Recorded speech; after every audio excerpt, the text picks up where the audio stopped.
Hey, how's it going, YouTube? I'm back in the video, and today I'm talking about what the Miami Heat need to do to beat the Los Angeles Lakers.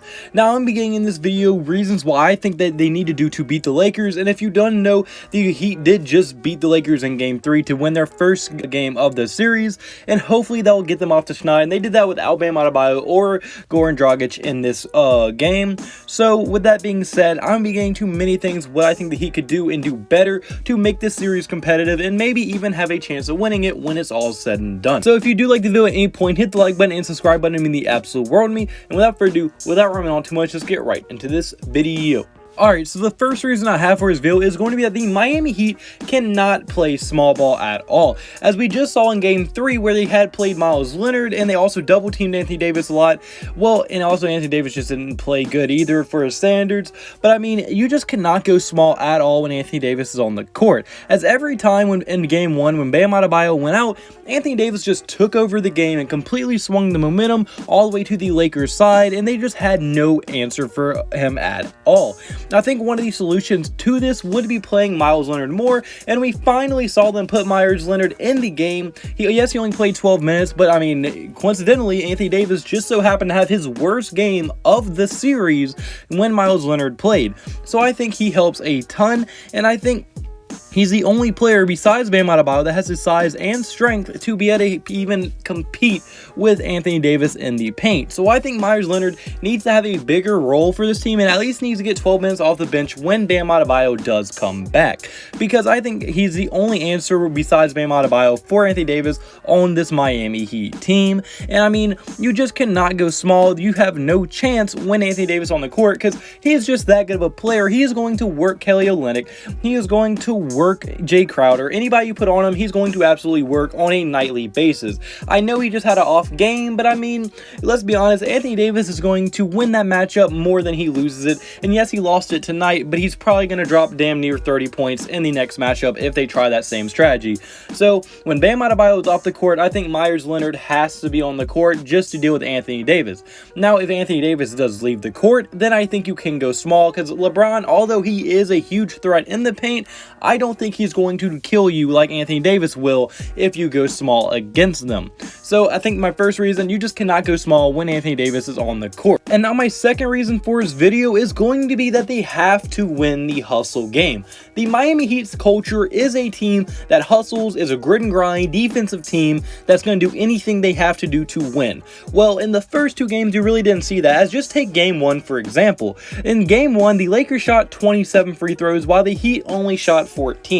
Well, that's just a direct representation. The Los Angeles Lakers were driving the paint and being aggressive all game, while the Miami Heat were trying to shoot threes and they just weren't making them. So the Los Angeles Lakers got more free throws, and the more free throws you get, the better chance you have winning, as those are what they say free points for any team that gets the most free throws. So free throws are an extremely valuable stat. That's why players like James Harden are so successful, because of how many free points they accumulate of drawing fouls and being aggressive. So with the Lakers being aggressive as a team, getting that many free throws and having that big of an advantage in it, well, that is ginormous for a team like the Lakers. I mean, especially for them because they are already the more talented team, so if they're more aggressive and getting more free throws, well, that's just a recipe for success. But then to make things even worse, in Game 1, the Los Angeles Lakers had 3 more assists than them. They had more steals, more blocks, and more rebounds all in Game 1, and it wasn't even close. As I mean, anytime a team has more steals, blocks, rebounds, and assists, you just stand no chance of winning that game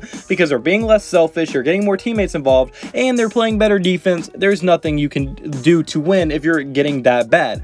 But the biggest stat that is just absolutely ridiculous is the rebounding in Game 1, where they got out-rebounded 54-36. Now, I know outside of Bam Adebayo, you don't have very many big men to out-rebound Anthony Davis, but it's not like Anthony Davis got all 54 of those rebounds, and it's not like Bam Adebayo got all 36 of the Heats. A rebound is a purely hustle stat, and you just have to want to rebound. Like, that's all it is. Now, yes, maybe the Lakers will always lead that rebounding stat because they do have bigger bodies and more of them, but they should never lead by damn near 20 rebounds when you're a hustling team and your culture is doing anything it takes to win. Rebounding, like I said earlier, is purely hustle. So people like Jimmy Butler, Bam Adebayo, Tyler Herro, Duncan Duncan Robinson, Jay Crowder, and Kelly Olynyk, and players like that have to crash the boards, and they have to get rebounds. Jimmy Butler said it himself after this Game 3 win. You have to rebound to stand a chance. You cannot give the Lakers extra possessions.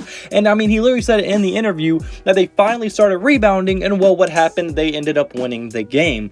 You have to out-hustle a team that you're not as talented than. Because I think, no doubt, everybody knows the Lakers are the way more talented team than the Miami Heat. But the Miami Heat, what they have is heart and hustle on their side, and if you're not going to do that, you're not going to win, because you cannot be less talented and not hustle.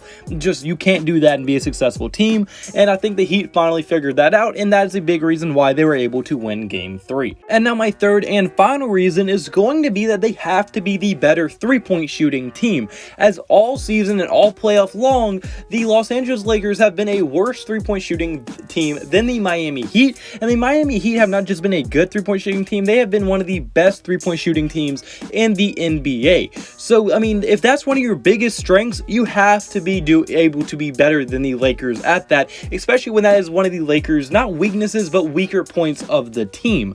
So, I mean, anytime in like Game 1 or really this whole series where you only make 31% of your threes and you let the Lakers make 39.5% of their threes, well, you're going to lose that game. I mean, the Lakers are not a good three-point shooting team, so when they're shooting 40% from the three-point line pretty much, and you're damn near shooting only 30% shooting from the three-point line, you're going to lose, especially when you combine you're getting out-hustled and out-talented and out-coached in some aspects.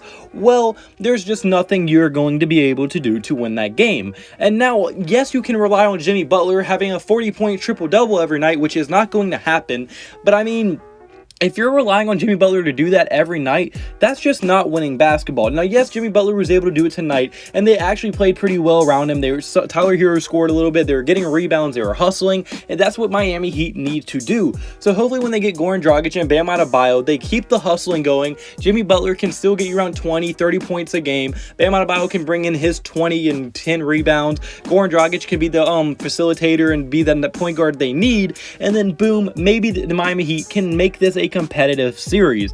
So in conclusion, if they can just be able to stay big when Anthony Davis isn't in there, go small when they can, and then also if they can win the hustle game and shoot the three better, they legit have a chance to win, and or at least make the series somewhat competitive, at least not what it was the first two games. Now, the only reason I think Game 3 could be a fluke is because, I mean, one, I think LeBron's about to come out pissed off in Game 4, because one, Tyler Herro made that face, and so far, anytime anyone's done anything celebration-wise against LeBron this playoff series in the bubble, well, it just hasn't been very fair. I mean, you have Jamal Murray, he tried to dance, that they lost in 5. Damian Lillard danced, they lost in 5. Russell Westbrook tried to talk some shit, they lost in 5. So if that's any pattern, if it's going to keep up, well, Jimmy Butler and Tyler Herro did some shit, so chances are they will probably lose in 5. But if they are able to do hustle and do all these things, hopefully they can keep it competitive, and hopefully they can make it a fun series.